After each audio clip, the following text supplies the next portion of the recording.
Today is the third day of section 4.1, and we're going to talk today about classifying triangles. There will be quite a few definitions here that you'll need to make sure you're writing down, but not a lot of examples.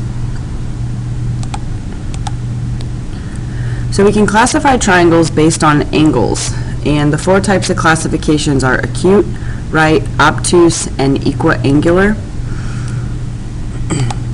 An acute triangle, all of the angles must be acute, and remember that acute means between 0 and 90 degrees. So in the picture here we have an example of an acute triangle with angle measures 60, 70, and 50. A right triangle is a triangle that has one right angle and only one right angle. And it's indicated in the picture here by the little box. That's the right angle box. And also, hopefully it makes sense that a triangle can only have one right angle. It can't have more than one right angle.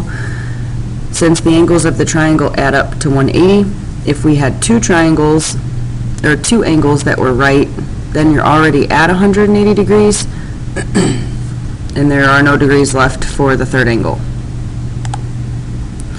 An obtuse triangle has one obtuse angle and one only. Remember, obtuse means that the angle measure is between 90 and 180. So in the picture here we have an example of an obtuse triangle with angle measuring 140. And then finally is the equiangular triangle, where all three angles are congruent. And an equiangular triangle can also be classified as acute. Remember, the symbol for marking congruent angles is drawing the little half circle or so through there, the little arc. So this would indicate that these three angles are congruent. All of their angle measures are the exact same. And similar to a problem we had on our worksheet yesterday, we actually know what those angle measures are. If a triangle's angles add to 180, and we've got three congruent angles, then we know that the measure of each of the angles, I'm going to number them here, 1, 2, and 3, all equal 60. So the measure of angle 1 is equal to the measure of angle 2, which is equal to the measure of angle 3, and they're all equal to 60. Take 180 and divide it by 3.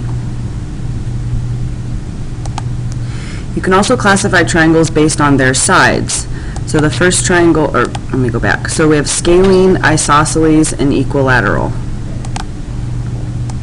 So a scalene triangle is a triangle in where none of the side lengths are congruent. So all three sides have different lengths. And in the figure here you can see we have length 12, 5, and 16 that make up this triangle.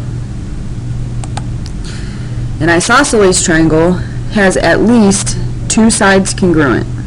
So you'll see in this picture the two sides that have the congruent marks on them are both length 9, and the bottom has a length of 16.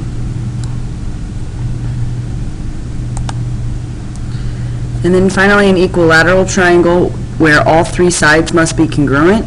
You'll see here with the markings, the 1 dash means that all three of those sides are the same length, and they are all of length 8.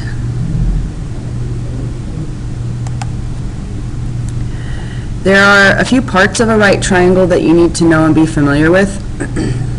The two sides that make up the right angle are called legs, so they are the legs of the right triangle, and the long side opposite the right angle is known as the hypotenuse. And those are probably terms you're familiar with as you've talked and worked with triangles before.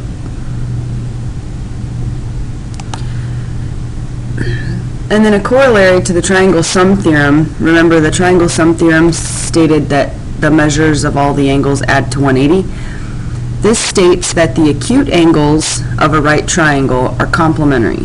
So that means we're talking about measure A and measure B. And complementary, remember, means that they add up to 90. And since angle C takes up 90 degrees of the total 180, it should make sense that there's 90 degrees left to split between A and B. It does not mean that A and B are equal. It just means that they add up to 90. Also some parts of an isosceles triangle. The two sides that are congruent, those are known as legs, and the bottom is called the base. The vertex angle is the angle that's opposite the base, or the one on top if it's pictured like this, and I've got it marked in red. That's the vertex angle. And the base angles are the two angles at the bottom of the triangle where the leg and the base side meet, or the angle that's formed by the leg and the base side. And then a few more corollaries are if two congruent angles of one triangle are congruent to two angles of another triangle, then the third angle must be congruent as well. So if you have two triangles and two of the angles in those triangles are congruent to one another, then the third angle of each triangle must also be congruent. Also, if each angle of an equiangular triangle has a measure of 60, and we talked about that back on the slide where I mentioned the equiangular triangle, that's because you're taking 180 and dividing it by 3. And then finally, in a triangle, there can be at most one right angle or one obtuse angle. And again, we kind of discussed the right angle. Can't be more than one right angle, or then you've got two angles that are 90 degrees and you don't have any degrees left for that third angle. And very similar with obtuse, once you're bigger than 90 degrees, if you have something else, another angle, another obtuse angle on a triangle that's also bigger than 90 degrees, now you're over 180 and you still haven't formed that third angle. So obtuse angles and right angle triangles, only one right angle and only one obtuse angle. On Monday in class, we're going to have another worksheet for C, so make sure you've got your notes ready to be checked and you're ready to work.